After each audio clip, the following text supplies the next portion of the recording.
Hello students, कैसे हैं आप। आज हम डिस्कस कर रहे हैं केमिकल इक्विलिब्रियम के बाद जो नेक्स्ट पार्ट है आयनिक इक्विलिब्रियम। जैसा हमने लास्ट लेक्चर में कहा था कि जो कंप्लीट इक्विलिब्रियम है ये टू पार्ट्स में डिवाइडेड है। First chemical equilibrium, next ionic equilibrium. Ionic equilibrium में आयंस की बातें होंगी, एसिड बेस की बातें होंगी, डिसोसिएशन की बातें होंगी, हाइड्रोलाइसिस की बातें होंगी। तो चलिए दोस्तों, आयनिक इक्विलिब्रियम स्टार्ट करते हैं। और सबसे पहले हम देखते हैं कि हम जब आयंस की बात कर रहे हैं तो ये आयंस कैसे डिसोसिएट होते हैं, कितने डिसोसिएट होते हैं। इस बेसिस पर हम जो आयनिक कंपाउंड्स हैं या ये कहें जिनकी भी हमें यहां पर स्टडी करनी है, इनको हम टू कैटेगरीज में डिवाइड करते हैं जिनको हम नाम देते हैं electrolytes. Strong electrolyte and weak electrolyte. तो दोस्तों, स्ट्रॉन्ग वो होते हैं जो एक्चुअल में स्ट्रॉन्ग होते हैं, यानी strong acid, strong base, these are strong electrolyte जो ऑलमोस्ट 100% आयोनाइज हो जाएं, इनको हम कहेंगे स्ट्रॉन्ग इलेक्ट्रोलाइट। या तो स्ट्रॉन्ग एसिड होंगे, स्ट्रॉन्ग बेस होंगे, या फिर एसिड बेस से बनने वाले सॉल्ट कोई भी हो वो स्ट्रॉन्ग इलेक्ट्रोलाइट की कैटेगरी में ही आएगा।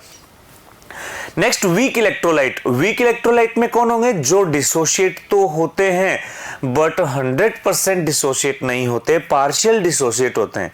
इसमें आएंगे weak acid and weak base.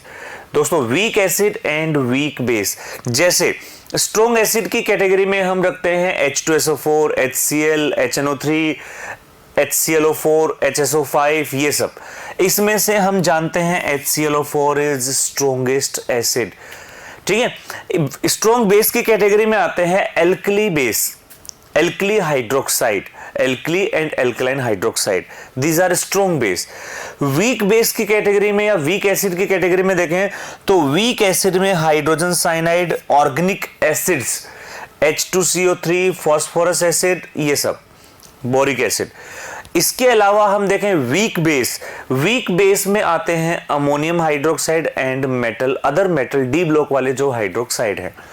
तो ये तो हो गया इलेक्ट्रोलाइट के टू टाइप्स कि इलेक्ट्रोलाइट्स को हम कैसे डिवाइड करें।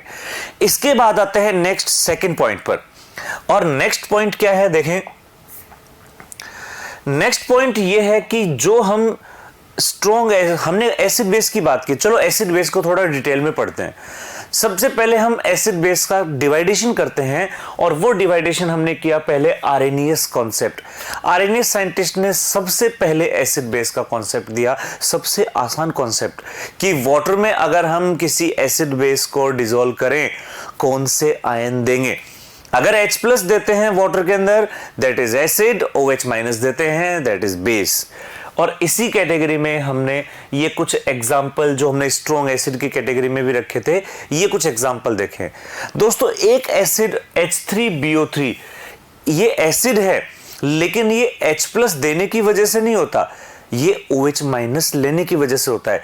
ऐसा हम P ब्लॉक की बोरोन फैमिली में स्टडी करेंगे, इसके बारे में देखेंगे। नेक्स्ट, आर्हेनियस बेस जो OH- दे, जो भी एल्कली बेस हैं, वो सारे के सारे आर्हेनियस बेस होंगे। इसके बाद में नेक्स्ट देखें ब्रोस्टेंड लोरी कॉन्सेप्ट।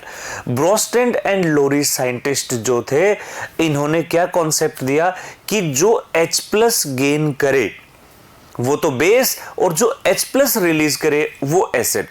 एक तरह से इन्होंने नाम दे दिया कॉन्जुगेट एसिड बेस। H+ लेना, H+ देना, यानी एसिड और बेस में डिफरेंस सिर्फ H+ का। ये है इसमें यहां पर ब्रोस्टेंड, H+ गेन करे या H+ लूज करे यहां पर। और आर्हेनियस कॉन्सेप्ट में डिफरेंस क्या है? आर्हेनियस कॉन्सेप्ट जो है एक्वस मीडियम में अप्लाई होता है, ब्रोस्टेंड किसी भी मीडियम में अप्लाई हो जाएगा। ठीक है दोस्तों, चलिए आते हैं नेक्स्ट पॉइंट पर। और नेक्स्ट पॉइंट, जैसा हमने कहा था कि ब्रोस्टेंड लोरी जो कॉन्सेप्ट है, इस कॉन्सेप्ट में हम ये क्या कहते हैं कि जो H+ गेन कर रहा है या जो H+ लूज कर रहा है। तो यहां पर अगर हम देखें कॉन्जुगेट एसिड बेस बन जाएंगे। कैसे? अगर कोई एसिड है, जैसे HX एक एसिड है, अगर ये H+ रिलीज करेगा तो ये बन जाएगा X-, ये इसका कॉन्जुगेट बेस हो गया। अगर कोई बेस है तो ये H+ गेन करके कॉन्जुगेट एसिड में, यानी H प्लस का ही डिफरेंस होना चाहिए, एक सिंगल H प्लस का। तो यहां पर एसिड और बेस का कॉन्जुगेट पेयर। एग्जांपल देखते हैं, HCl, ये तो एसिड हो गया, अब इसका कॉन्जुगेट बेस बनाना है, आप H निकाल दो, H निकाल दो तो ये बन जाएगा इसका कॉन्जुगेट बेस। H2SO4 एसिड है, H प्लस निकाल दो, HSO4 माइनस बन जाएगा। HSO4 माइनस का भी अगर आपको कॉन्जुगेट बेस बनाना है, एक और H निकाल दो। आपको तब तक चेंज करना है जब तक उसमें एसिडिक हाइड्रोजन है। नेक्स्ट अगर हम बेस की बात करें, जैसे अमोनिया एक बेस है, अब बेस का क्या बनेगा, कॉन्जुगेट एसिड, और कॉन्जुगेट एसिड कब बनेगा, जब वो H प्लस गेन करेगा और ये बना लेगा अमोनियम कॉन्जुगेट एसिड। ऐसे ही H2O को अगर हम बेस मानते हैं तो H प्लस गेन करके हाइड्रोनियम आयन बना लेगा, और अगर एमाइंस को बेस मानते हैं तो ये एमाइंस आयन बना लेगा, ठीक है ना, एमाइनियम आयन। तो इस तरह से ये है ब्रोंस्टेन-लोरी कॉन्सेप्ट, जिसमें हम कॉन्जुगेट एसिड बेस को देखते हैं। और दोस्तों कॉन्जुगेट एसिड बेस की खास बात क्या होती है कि अगर किसी का एसिड स्ट्रॉन्ग है तो बेस वीक होगा, और बेस स्ट्रॉन्ग है तो एसिड वीक होगा। जैसे HCl स्ट्रॉन्ग एसिड है तो इसका कॉन्जुगेट वीक होगा, H2SO4 स्ट्रॉन्ग है, इसका कॉन्जुगेट वीक बेस होगा। यानी कॉन्जुगेट में स्ट्रॉन्ग और वीक का कॉन्सेप्ट चलता रहेगा। चलिए कुछ और पॉइंट्स देखते हैं इसके अंदर क्या है। नेक्स्ट पॉइंट में देखें तो नेक्स्ट कॉन्सेप्ट जो है लुईस कॉन्सेप्ट। अभी तक हम बात कर रहे थे H प्लस की, अब हम H प्लस की बात नहीं करेंगे। लुईस कॉन्सेप्ट में इलेक्ट्रॉन्स की बात होती है, जो इलेक्ट्रॉन पेयर डोनेट करे वो बेस, और जो इलेक्ट्रॉन पेयर एक्सेप्ट करे वो एसिड। दोस्तों ये है Lewis concept, electron pair donor, electron pair acceptor. जैसे यहां पर हमने कहा इलेक्ट्रॉन पेयर एक्सेप्टर जो होंगे एसिड होंगे, और वो कौन हो सकते हैं, या तो electron deficient molecule just like BF3AlCl3, जिसका ऑक्टेट इनकम्प्लीट हो वो इलेक्ट्रॉन एक्सेप्ट करेगा। नेक्स्ट है केटायंस। केटायंस यानी इलेक्ट्रॉन की डेफिशिएंसी है, अब वो इलेक्ट्रॉन गेन करेंगे, जैसे H प्लस Fe+2 Na+। हालांकि Na+ की जो एक्सेप्टिंग कैपेसिटी है या एबिलिटी है वो बहुत कम होती है, क्योंकि Na+ जो होता है वो स्टेबल हो जाता है। मॉलिक्यूल्स विद वैकेंट ऑर्बिटल्स, अगर इलेक्ट्रॉन लेने के लिए अगर स्पेस है किसी मॉलिक्यूल में तो वो चाहेंगे कि उनके पास इलेक्ट्रॉन आए, और तो इलेक्ट्रॉन ये आएंगे SF4, PF3, PCl5, ये सब, ये इलेक्ट्रॉन एक्सेप्ट कर सकते हैं। अब बेस की बात करते हैं। बेस के लिए हमने कहा कि या तो लोन पेयर डोनेट करेंगे या इलेक्ट्रॉन पेयर डोनेट करेंगे। तो डोनेट करने के लिए होना चाहिए उसके पास क्या होना चाहिए, या तो लोन पेयर या नेगेटिव चार्ज, क्योंकि नेगेटिव चार्ज भी अपने आप में एक लोन पेयर ही है। तो यहां पर मॉलिक्यूल्स विद लोन पेयर, जिसके पास लोन पेयर होगा, जैसे नाइट्रोजन के पास लोन पेयर, फास्फोरस के पास लोन पेयर, ऑक्सीजन के पास लोन पेयर, ये इस तरह से। या फिर चार्ज होना चाहिए negative, negative charge anions, anion में नेगेटिव चार्ज डोनेट करने के लिए चार्ज होना चाहिए OH-, H-, NH2-। तो ये जो कॉन्सेप्ट है ये है लुईस कॉन्सेप्ट। और दोस्तों यही कॉन्सेप्ट हम ऑर्गेनिक केमिस्ट्री में जो वर्ड यूज करते हैं वो करते हैं इलेक्ट्रोफाइल न्यूक्लियोफाइल, ठीक है। जो लुईस बेस है वो न्यूक्लियोफाइल, जो लुईस एसिड है वो इलेक्ट्रोफाइल। चलिए नेक्स्ट पॉइंट पर आते हैं, देखते हैं क्या है नेक्स्ट पॉइंट में। और नेक्स्ट पॉइंट में हमने देखा आयनिक प्रोडक्ट ऑफ वाटर। अब केवल वाटर की बात करते हैं, क्योंकि हमने कहा कि मीडियम हम वाटर यूज करते हैं, एक यूनिवर्सल मीडियम है। तो पहले एक वाटर की ही प्रॉपर्टीज देख लेते हैं ताकि हमें कंपैरिजन इजीली हो जाए। चलिए देखते हैं H2O की जो प्रॉपर्टीज हैं उसमें सबसे पहली प्रॉपर्टी है आयनिक प्रोडक्ट। आयनिक प्रोडक्ट की अगर ये आयंस में डिवाइड होता है तो इसकी कॉन्सेंट्रेशन को लेकर हम कैसे देखेंगे। तो आयनिक प्रोडक्ट में H2O जब डिवाइड होगा H प्लस OH माइनस में, आरएनएस कॉन्सेप्ट के अकॉर्डिंग, तो आयनिक प्रोडक्ट क्या बन जाएगा इसका, H plus concentration, OH minus concentration. और इन दोनों का जो मल्टीपल होता है वो जो हम रूम टेम्परेचर की बात करते हैं इस पर 10⁻⁻14 आता है, ये प्रैक्टिकल वैल्यू है 10⁻⁻14।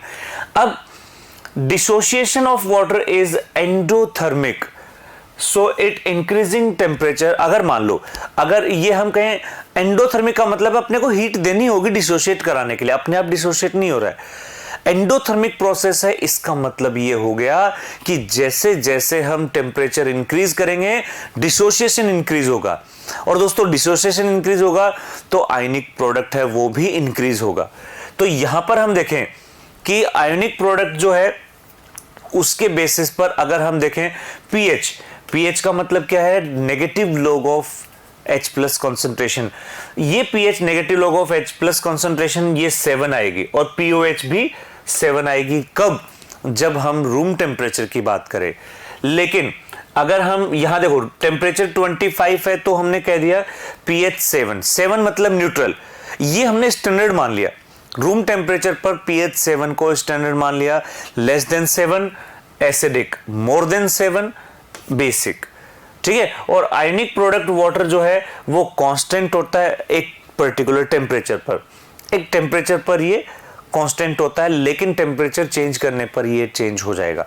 चलिए कुछ और प्रॉपर्टीज देखते हैं इसके अंदर क्या है। नेक्स्ट प्रॉपर्टीज देखें तो नेक्स्ट प्रॉपर्टी जो है डिग्री ऑफ डिसोसिएशन।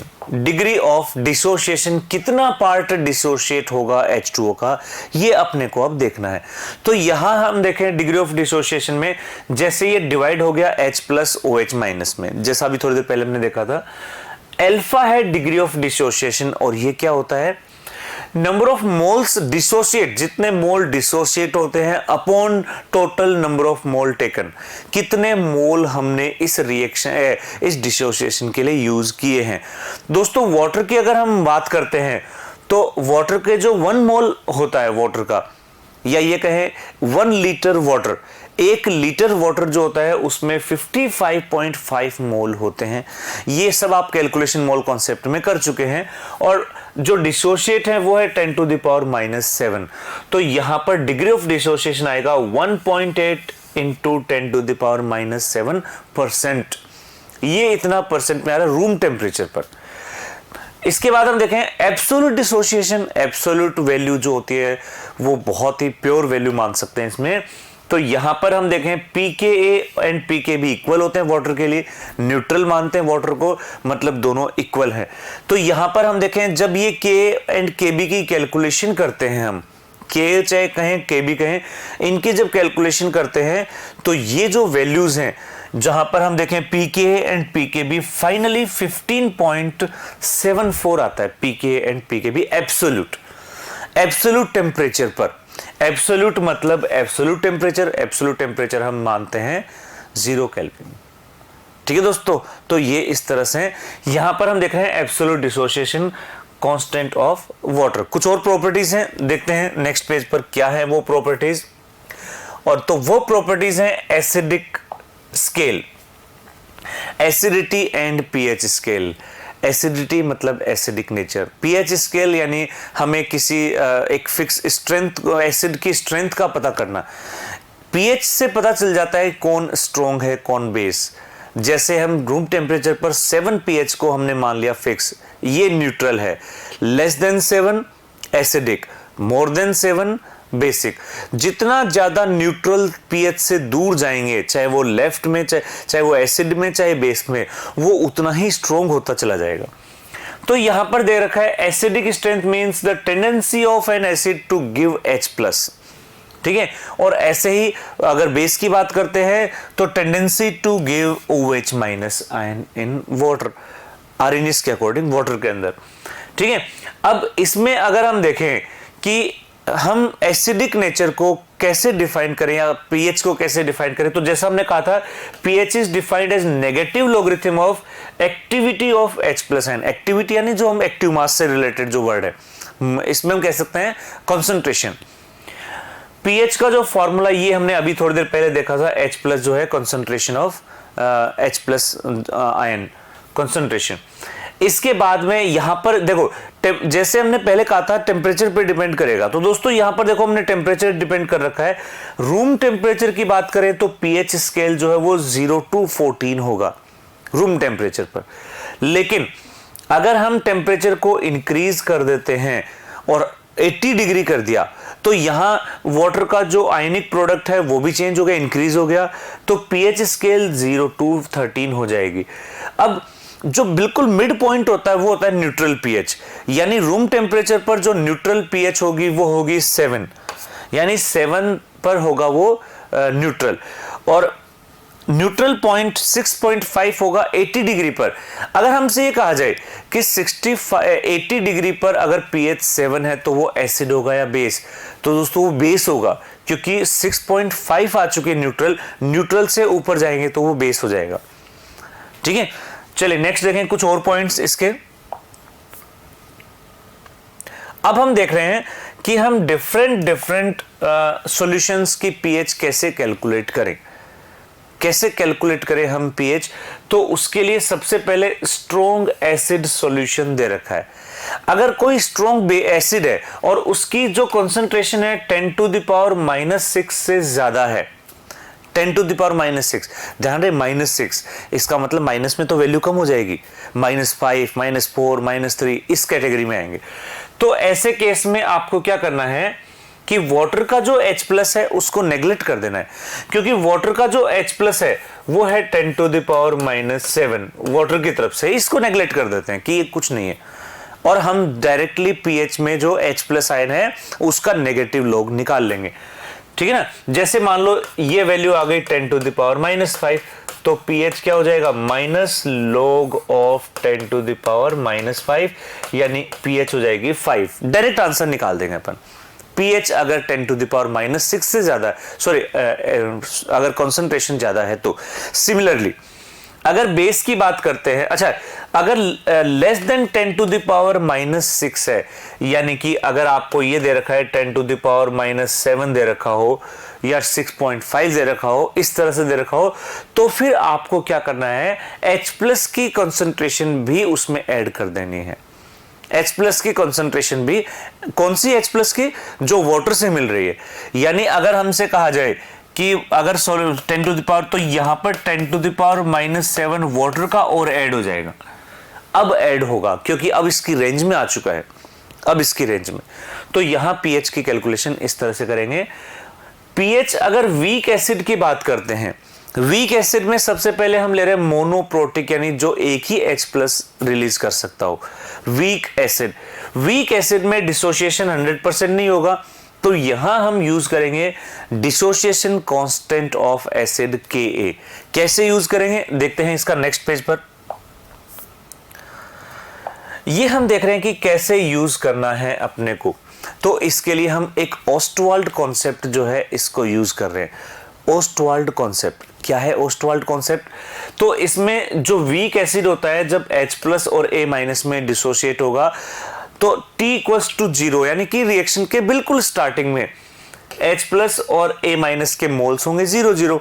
लेकिन अगर इक्विलिब्रियम की बात करते हैं, डिसोसिएशन होना स्टार्ट हो गया है, अपने मैक्सिमम डिसोसिएशन तक पहुंच गया है, तो ऐसे में जो कंसंट्रेशन थी C, ये हो जाएगा 1 - अल्फा, क्योंकि इसमें 1 मान रखा है हमने। डिग्री ऑफ डिसोसिएशन जो है 100 में से काउंट होते हैं, या ये कहें पॉइंट्स में तो 1 में से, तो 1 - अल्फा, ये हो जाएगा C-अल्फा डिसोसिएशन, ये C-अल्फा डिसोसिएशन।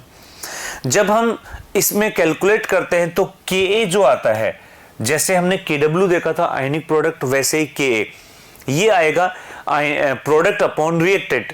प्रोडक्ट C-अल्फा² हो जाएंगे, रिएक्टेंट 1 - अल्फा हो जाएगा।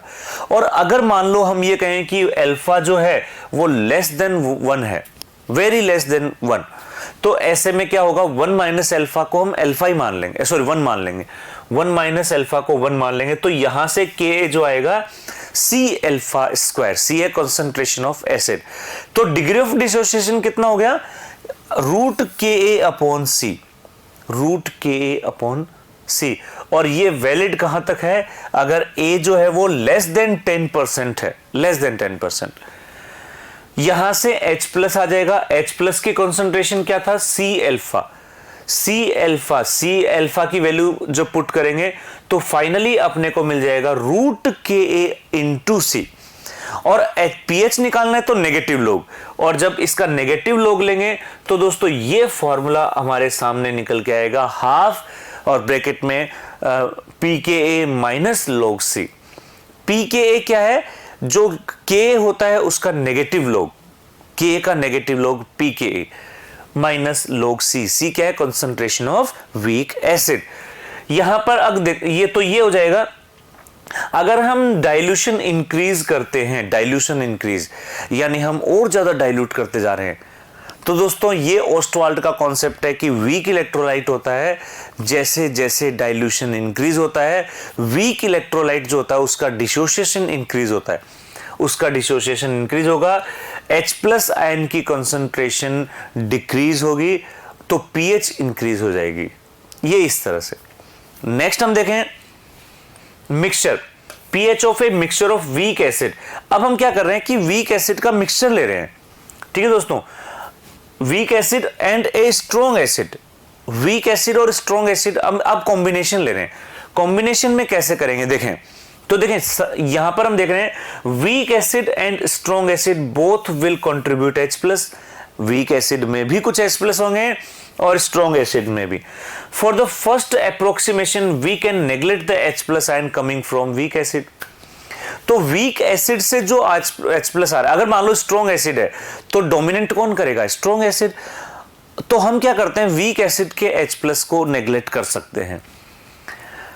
कैलकुलेट एग्जैक्ट पीएच, अगर हम एग्जैक्ट पीएच कैलकुलेट करना चाह रहे हैं तो फिर नेग्लेक्ट नहीं कर सकते। अगर अप्रोक्सीमेट पीएच चाह रहे हैं तो आप वीक को नेग्लेक्ट कर दे, लेकिन एग्जैक्ट चाहिए तो फिर नेग्लेक्ट नहीं करेंगे, ठीक है।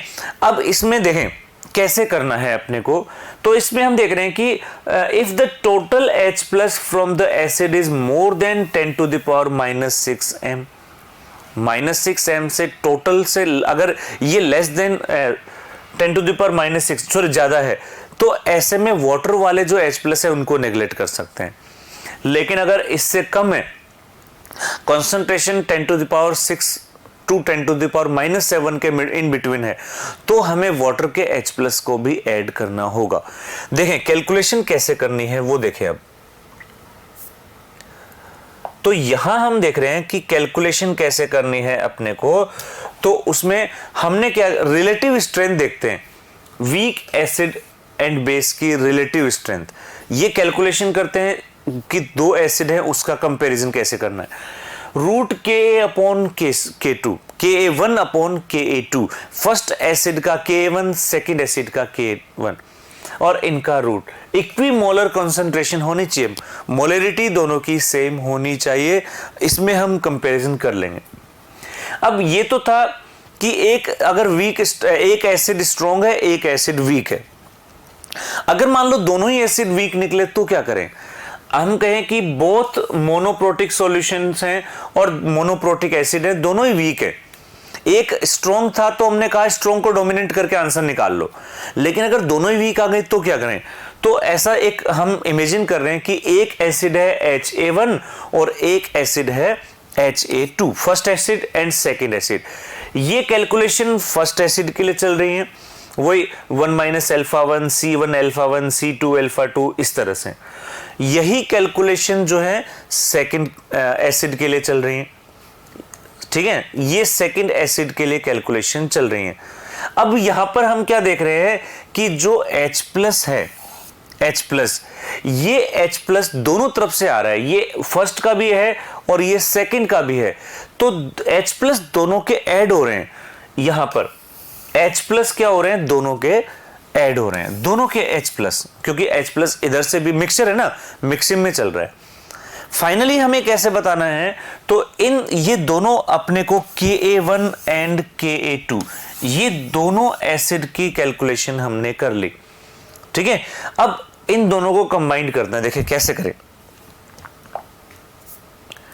अब हम इन दोनों को कंबाइन कर रहे हैं कैसे, तो हमने क्या किया कि इनमें से α1 α2 हम जानते हैं कि वेरी वेरी लेस देन 1 है, तो ऐसे में हम क्या करते हैं, यूनिटी के इनको नेग्लेक्ट कर लेते हैं α1 α2 को।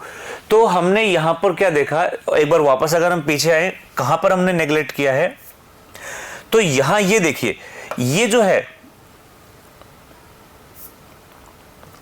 ये वैल्यू जो है, इन वैल्यू को हमने 1 मान लिया है। जो नीचे जो वैल्यू है 1 - α 1 - α2, इसको हमने 1 मान लिया है। अब आते हैं वापस यहां पर, तो जैसे हमने कहा कि उनको नेग्लेक्ट कर दिया है, तो फाइनली अपने पास Ka1 ये आया Ka1 और ये आ गया Ka2। और हमने कहा था अगर हम इसका डिवाइडेशन कर देते हैं K1 अपॉन Ka2 तो ये वैल्यू आएगी α1 अपॉन α2। ठीक है, α1 अपॉन α2। H प्लस क्या होगा, C1 α1 C2 α2, ये होगा H प्लस, जो हमने पीछे फॉर्मूले में देखा भी था। और अगर हम α1 की जगह रख दें Ka1 अपॉन ये वैल्यू पुट कर दी हमने α1 α2 की, ये वैल्यू पुट कर दी, और फाइनली जो अपने को H प्लस मिला है, सब कैलकुलेशंस पुट करने के बाद, सब आंसर निकालने के बाद वो ये मिला है C1 Ka1 plus C2 Ka2, इन दोनों का प्लस। ये आ जाएगा कब, जब हम कैलकुलेशन किसकी कर रहे हैं, वीक एसिड एंड दो वीक एसिड का आपस में मिक्सचर, कि mixture of two weak acid, इसकी पीएच कैसे कैलकुलेट करें। तो पीएच कैलकुलेट करने के लिए हमने यहां पर ये फॉर्मूला लगाया है। अब इसमें क्या degree, if dissociation of constant one of the acid is very much greater than second acid, अगर एक एसिड का Ka1 बहुत ज्यादा है दूसरे एसिड से, तो जिसका बहुत कम है उसको हम नेग्लेक्ट कर सकते हैं। अगर डिफरेंस बहुत ज्यादा आ रहा है तो जो डोमिनेंट है आप केवल उसी को लेकर चलें। ठीक है, तो ये था कैलकुलेशन टू डिफरेंट एसिड्स में। चलिए देखते हैं नेक्स्ट स्लाइड पर, नेक्स्ट पेज पर कुछ और इंफॉर्मेशन के साथ। चलिए देखें, तो इसमें हम नेक्स्ट स्लाइड, नेक्स्ट पेज पर हम देख रहे हैं सॉल्ट्स, कि सॉल्ट्स जो होते हैं, क्योंकि हमने कहा स्टार्टिंग में कहा था चैप्टर में कि हम आयंस की बात कर रहे हैं, हम बात कर रहे हैं आयंस की, तो यहां आयंस तो सॉल्ट में भी होंगे। तो सब अब हम सॉल्ट्स की स्टडी कर रहे हैं।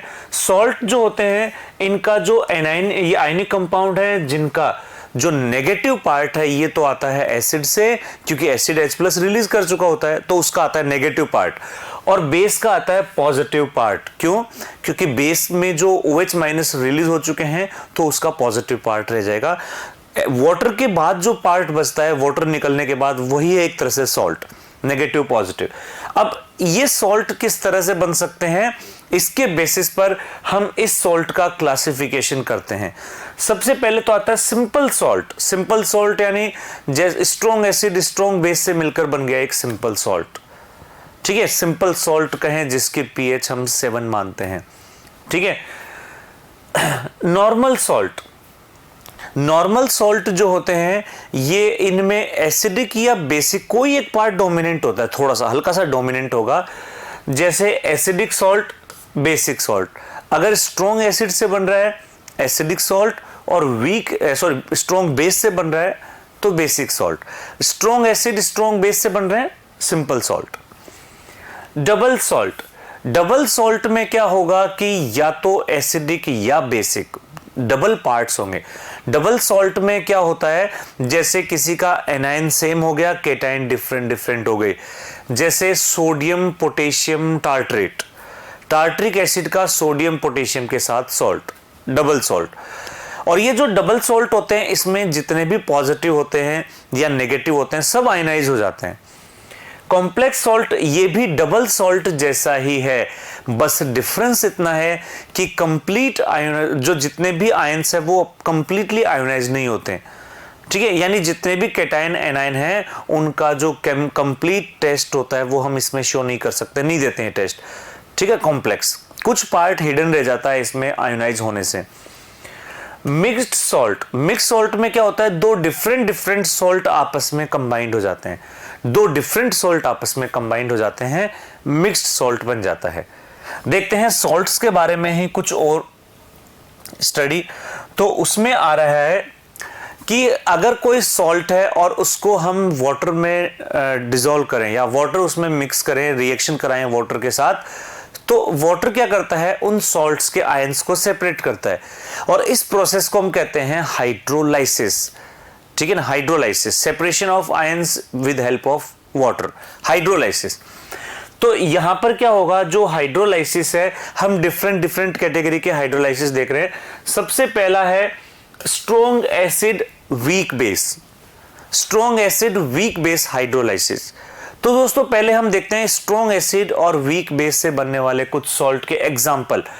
Calcium strong acid and weak base, calcium sulphate, calcium hydroxide and H2SO4 का combination, NH4Cl ammonium hydroxide and HCl का combination, ammonium sulphate ammonium hydroxide and H2SO4 का combination, calcium nitrate calcium hydroxide and HNO3 का combination, ZnCl2 zinc hydroxide and HCl का combination, CuCl2 copper hydroxide HCl का mixture and CaCl2 calcium hydroxide and HCl का solution mixture.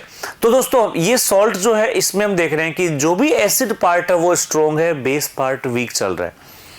अगर हम एक example लेते हैं अमोनियम क्लोराइड का, जो कि हमने कहा अमोनियम हाइड्रोक्साइड एंड HCl का कॉम्बिनेशन है, वाटर में डिसॉल्व करते हैं तो ये उन्हीं में डिवाइड हो जाता है जिनसे ये बन रहा था, अमोनियम हाइड्रोक्साइड एंड HCl। लेकिन जैसा हम जानते हैं HCl तो स्ट्रॉन्ग एसिड है, कंप्लीटली आयोनाइज्ड हो जाएगा। और हमने स्टार्टिंग में कहा था सॉल्ट्स आर गुड इलेक्ट्रोलाइट, ये भी आयोनाइज हो जाएगा। Cl दोनों तरफ कॉमन आ जाएगा तो हम इसको दोनों तरफ से कैंसिल आउट कर सकते हैं।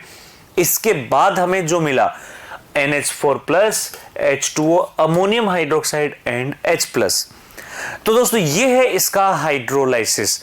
अब इस हाइड्रोलाइसिस से हम कुछ पीएच कैसे कैलकुलेट करते हैं वो देखते हैं। तो सबसे पहले तो है यहां पर KH डिसोसिएशन ऑफ वाटर, ठीक है। और जो KH आता है ये आता है KW/KB। KB क्या है?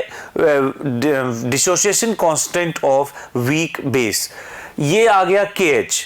सेकेंड हम देखें H क्या होगा? H है degree of dissociation for water, और यहां पर ये आएगा KH/C। और KH जो अभी अभी हमने देखा था KW/KB और इंटू C, ये आ गया H। और यहां से हम देखें जो H+ आयन की कॉन्सेंट्रेशन है वो होती है CH, degree of dissociation into concentration. और ये वैल्यू जो है ये अपने पास निकल के आ रही है KW/C/KB। और लास्ट है पीएच है नेगेटिव लॉग ऑफ H+, और वो हमारे सामने आएगा ये फॉर्मूला फाइनली कि पीएच जो इस तरह के हाइड्रोलाइसिस की होगी, कौन सा hydrolysis? Weak base strong acid, और ये निकल के आएगा 7 - half of PKB minus half of log C। ठीक है दोस्तों, तो ये इनकी पीएच वैल्यू निकल के आएगी। इस पीएच की इक्वेशन को हम हेंडरसन इक्वेशन भी कह सकते हैं। ये तो था इलेक्ट्रोलाइसिस किसका? Strong acid and weak base. एक और इलेक्ट्रोलाइसिस यहां हाइड्रोलाइसिस, सॉरी, एक और हाइड्रोलाइसिस देखते हैं हम। नेक्स्ट हाइड्रोलाइसिस जो है वो है weak acid and strong base, just opposite हो गया पहले का। Weak acid and strong base, देखिए combination KCN, KOH and HCN, KOH strong base, HCN weak acid, NaCN, NaOH strong base, HCN weak acid, K2CO3, KOH strong base, H2CO3 weak acid, barium carbonate, BaOH whole twice, barium hydroxide strong base और H2CO3 weak acid, K3PO4 potassium hydroxide and H3PO4 का combination. एक example लिया हमने NaCN का। NaCN को जब हम water में डिसॉल्व करते हैं तो ये NaOH और HCN में डिसोसिएट हो जाएगा। अब जैसा हमने कहा था कि सॉल्ट्स आर गुड इलेक्ट्रोलाइट, तो सॉल्ट्स 100% आयोनाइज हो गए। Strong base also good electrolyte, ये भी आयोनाइज हो गया। दोनों तरफ सोडियम कॉमन आ गया, इनको हमने रिमूव कर दिया, तो हमें क्या मिला? CN- plus H2O, HCN and OH-। दोस्तों अब कुछ कैलकुलेशन देखते हैं, इसमें समरी देखते हैं पहले कैलकुलेशंस में। KH KW/Ka, थोड़ी देर पहले हमने कहा था KW/Kb क्योंकि वहां वीक बेस था, यहां वीक एसिड है इसलिए KW/Ka। नेक्स्ट इसके बाद में ये तो हो गया KH।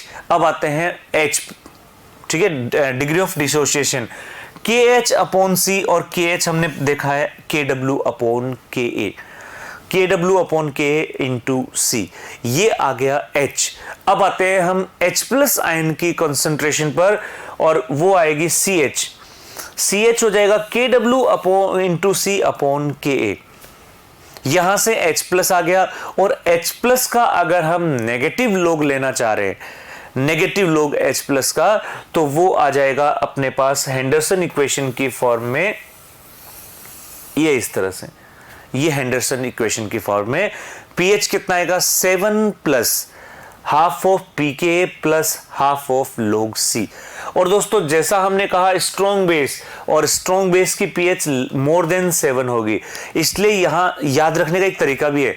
हमें कंफ्यूजन हो जाए कि हम यहां प्लस लगाएं कि माइनस लगाएं, तो pH अगर मोर देन 7 करनी हो आप प्लस लगाओ, लेस देन 7 करनी हो माइनस लगाओ। लेस देन 7 कब होती है? स्ट्रॉन्ग एसिड के केस में। मोर देन 7 कब होती है? स्ट्रॉन्ग बेस के कंडीशन में। और यहां कौन सी कंडीशन है? स्ट्रॉन्ग बेस, तो हम यहां प्लस लगा देंगे, याद रह जाएगा ये, ठीक है। चलिए आगे बढ़ते हैं।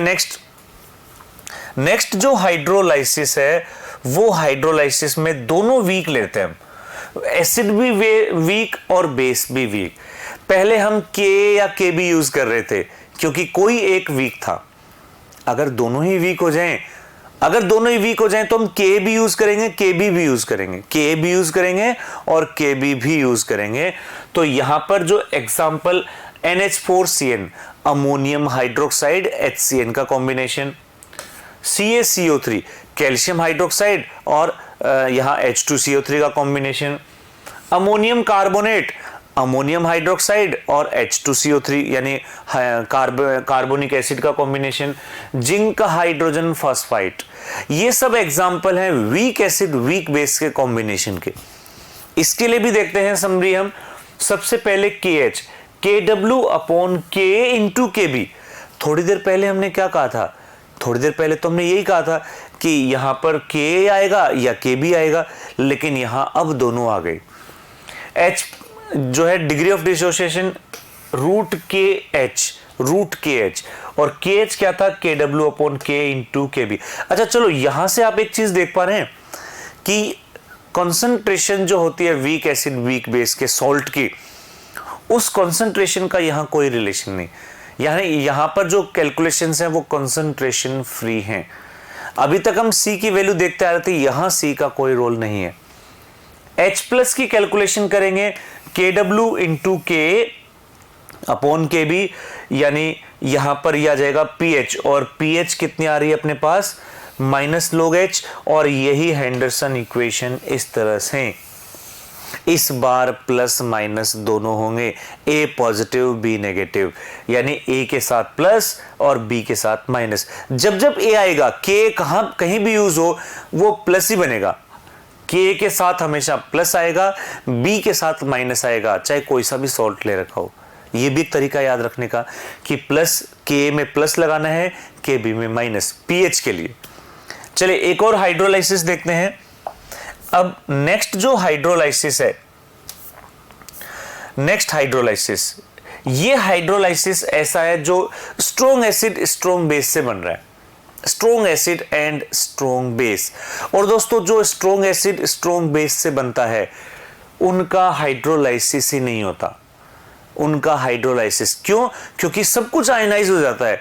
Salt 100% ionise, acid 100% ionise, base 100% ionise, कुछ बचा ही नहीं। तो यहां NaCl example, sodium hydroxide HCl का combination, barium hydroxide and HCl का combination, ammonium sulphate sodium sulphate sodium hydroxide H2SO4 का कॉम्बिनेशन, KClO4 KOH का एंड HClO4 का कॉम्बिनेशन। ये सब हैं स्ट्रॉन्ग एसिड स्ट्रॉन्ग बेस, तो इनका हाइड्रोलाइसिस पॉसिबल नहीं है। ठीक है दोस्तों, और इनकी जो pH होती है वो हमेशा 7 होती है। ये pH जो होता है न्यूट्रल होता है। ये जो सॉल्ट होंगे वो न्यूट्रल सॉल्ट होंगे, जिनको हम सिंपल सॉल्ट भी कहेंगे। अब ये तो थे सॉल्ट हाइड्रोलाइसिस। नेक्स्ट हम देख रहे हैं buffer solutions. Buffer word use करते हैं जहां पर किसी भी चेंजेस का रेसिस्टेंस होता हो, यानी चेंजेस नहीं होने दें। अगर हम हमारी बॉडी में भी बफर हैं, बॉडी के अंदर जो बफर है, हीमोग्लोबिन, प्रोटीन, ये सब बफर का काम करते हैं जो हमारी बॉडी की पीएच को इंक्रीज या डिक्रीज नहीं होने देते, चेंज नहीं होने देते। यहां भी हम बफर क्या कहेंगे, a solution that resist change in pH value upon addition of strong acid और बेस। अगर हम स्ट्रॉन्ग एसिड या बेस कुछ थोड़े से अमाउंट में अगर मिलाते हैं तो ये जो बफर सॉल्यूशन होते हैं ये उस पीएच को चेंज नहीं होने देते। ठीक है, अगर हम ये देखें, एक वर्ड यूज होता है यहां पर बफर कैपेसिटी, कि जो चेंज जो हम मिक्स कर रहे हैं उसको चेंज नहीं होने देना। अगर वो एबिलिटी जो होती है बफर सॉल्यूशन की, उस एबिलिटी को ही हम बोलते हैं बफर कैपेसिटी, पीएच में चेंज ही नहीं होने देना। इसके अलावा ये जो मैकेनिज्म होती है बफर की, इसको हम बफर एक्शन भी बोल देते हैं, बफर एक्शन, कि कोई जो बफर सॉल्यूशन है उसका बफर एक्शन क्या है। बफर एक्शन का मतलब ये है जो पीएच में चेंज ना होने दे। अब इस बफर के हम दो कैटेगरी बना रखी हैं, simple buffer and mixed buffer. देखें क्या होते हैं simple and mixed buffer solution. तो यहां हम बात कर रहे हैं, सबसे पहले देखें simple buffer.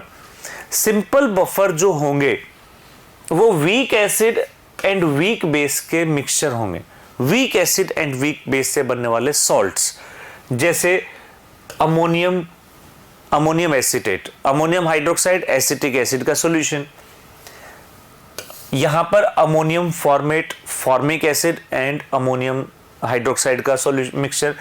AgCN, ammonia AgOH और HCN का combination. NH4CN, ammonium hydroxide and HCN का combination. Strong weak acid weak base का कॉम्बिनेशन। ठीक है, इसको कहेंगे buffer solution, simple buffer solution. और इसका जो बफर एक्शन होता है उसकी जो पीएच वो कुछ इस तरह से आएगी। अब यहां दोनों ही वीक हैं, एसिड भी वीक और बेस भी वीक, यानी यहां के भी यूज होगा और पीके।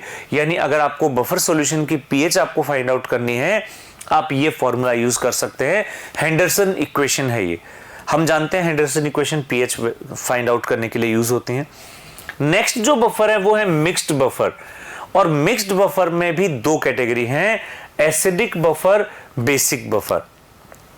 एसिडिक बफर क्या होगा, एसिडिक बफर होता है weak acid and strong base का combination. Weak acid and strong base, जो भी वीक होता है वही बफर बन जाता है। अगर वीक एसिड है तो एसिडिक बफर, वीक बेस है तो वो बन जाएगा बेसिक बफर। और यहां पर हम देखें इनकी जो पीएच है, पीएच क्या होगी, pKa plus log A minus upon HA, यानी कि salt upon acid, salt upon acid, इनकी कॉन्सेंट्रेशन pKa के साथ में इसको ऐड कर देंगे। तो ये एसिडिक बफर की पीएच इससे हम कैलकुलेट कर सकते हैं। नेक्स्ट देखें बेसिक बफर। क्या है बेसिक बफर, जैसे हमने कहा बेसिक बफर क्या होगा, weak base and strong acid का combination, weak acid and strong base. तो इसका एक एग्जांपल हम देख रहे हैं, जैसे अमोनियम हाइड्रोक्साइड जो है ये वीक बेस है और इसका स्ट्रॉन्ग एसिड के साथ में सॉल्ट है NH4Cl। ठीक है, और इनको 1:1 में ले लेते हैं तो ये बन जाएगा यहां पर बेसिक बफर। ठीक है, और मैक्सिमम कैपेसिटी तभी होती है जब इसका 1:1 यूज करते हैं, क्योंकि यहां पर log 1/1 आ जाएगा, यानी कि ये वैल्यू यहां से कैंसिल हो जाएगी, 0 बन जाएगा। ठीक है, तो यहां से जो पीओएच आएगी वो आएगी पीकेबी, या फिर ये कहें 14 माइनस, ये तो आगे पीओएच और पीएच निकालनी हो तो 14 माइनस पीकेबी। ठीक है दोस्तों, तो ये थे बफर सॉल्यूशंस।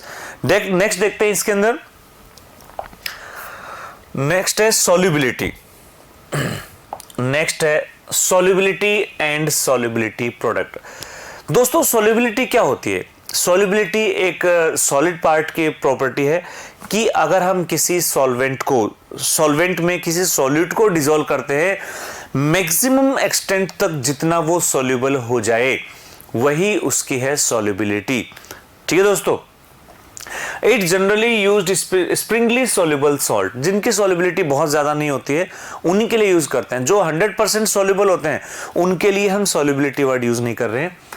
सॉल्युबिलिटी प्रोडक्ट क्या होगा, ये है एक तरह से जो हम सॉल्यूट या जो हम इलेक्ट्रोलाइट वाटर में डिसॉल्व कर रहे हैं उनका आयनिक प्रोडक्ट, एक तरह से वही बन जाएगा सॉल्युबिलिटी प्रोडक्ट।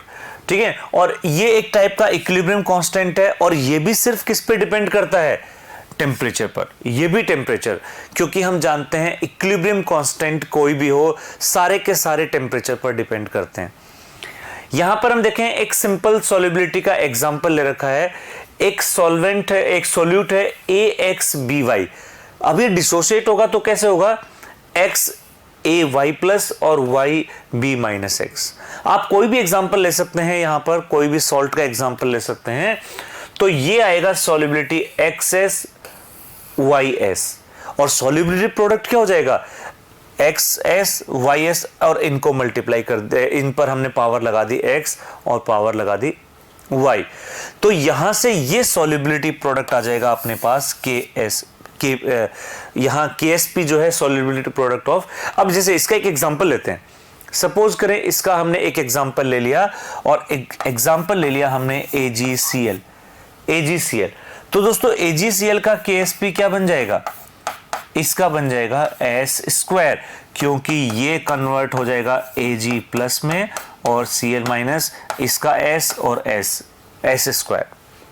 अगर यहीं पर हम 2 ले लेते AgCl, अगर क्लोरीन 2 हो जाते तो पावर में 2 चला जाता, इस तरह से। जैसे मान लो अगर यही होता AB2, तो हम इसको डिसोशिएट कैसे करते, A प्लस 2B, तो यहां जो सॉल्युबिलिटी प्रोडक्ट आता वो SN2S, तो यहां से जो KSP अपने को मिलेगा S इंटू 2S का होल ट्वाइस, वही फॉर्मूले से, तो ये KSP क्या हो जाएगा 4S³, इस तरह से।